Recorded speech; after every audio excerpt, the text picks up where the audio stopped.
everybody, welcome back to Happy Thai Kitchen. I'm Andrew Beauchamp, and it's tomato season, so that means we're making bruschetta. Come on guys, let's get into it. One of my favorite things about this recipe, just happens to be today, is that most of the ingredients are from my garden. Even the garlic is from my garden, so I'm a proud garden dad today.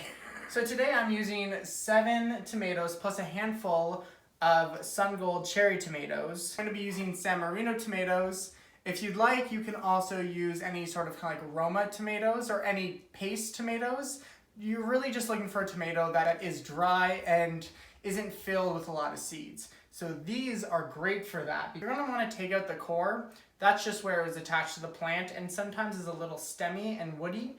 So you don't want that in your bruschetta because you want it all to be pretty much all the same texture, and that chew that the stem will give isn't pleasant. Whenever you're cutting your tomatoes, you're going to want to keep them all about the same size. I like to dice them and keep them about the same size as my pinky nail. And that's always like a good frame of reference if you're going to dice something, to try to keep them all the same, because your pinky nail is always right there.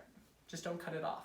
Safety tips with Andrew. Don't cut off your fingers. So for the next tomato, I'm using little Sun Golds. These are fresh from my garden. They're a bit sweeter. They're a different color. That's why I'm using them.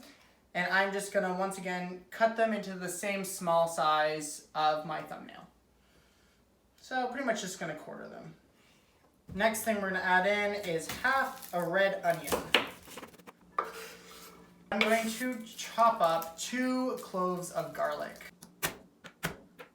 Once I have it as thin as I can get it, then I actually add a little bit of salt to my cutting board. Like that. And do a quick rough chop with the salt. And then I use the side of my knife to push and scrape along the cutting board. We're gonna take this garlic and we're gonna add it to about 1/4 to 1/3 of a cup of olive oil. I'm going to stir in the garlic into the olive oil, and I'm going to let this sit together just for a minute or two while I chop the rest of my herbs. I like to use a mixture of basil and parsley. I find parsley adds a lovely freshness to it. And now it's time to mix everything together. I can tell already that's going to be so delicious, and I'm going to be able to eat this all night long with a baguette. Of course, I'll have to share with Daniel, but you know, you win some, you lose some. But now that this is almost done, all we have to do is quickly season it with salt and pepper. So I'm just gonna add a very generous pinch of salt to this. Then, of course, some fresh cracked pepper. This would be good right now to scoop up on a piece of bread and eat, but I'm actually gonna put it into the fridge for about a half an hour while I toast up my baguette, and then we're gonna eat it all together. Well, the bread's finishing up in the oven, toasting. I am just going to put some of this beautiful bruschetta into this bowl. And right here, this beautiful pieces of baguette. And I'm just gonna lay them on our tray.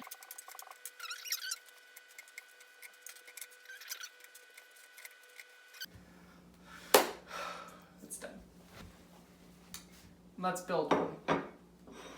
So a nice warm piece of toasted baguette. Really simple, I just put broil on in the oven, covered my baguette slices with a little bit of olive oil, and just toasted them up a little bit. And I'm just going to put some of this beautiful, fresh bruschetta right there. Cheers, guys.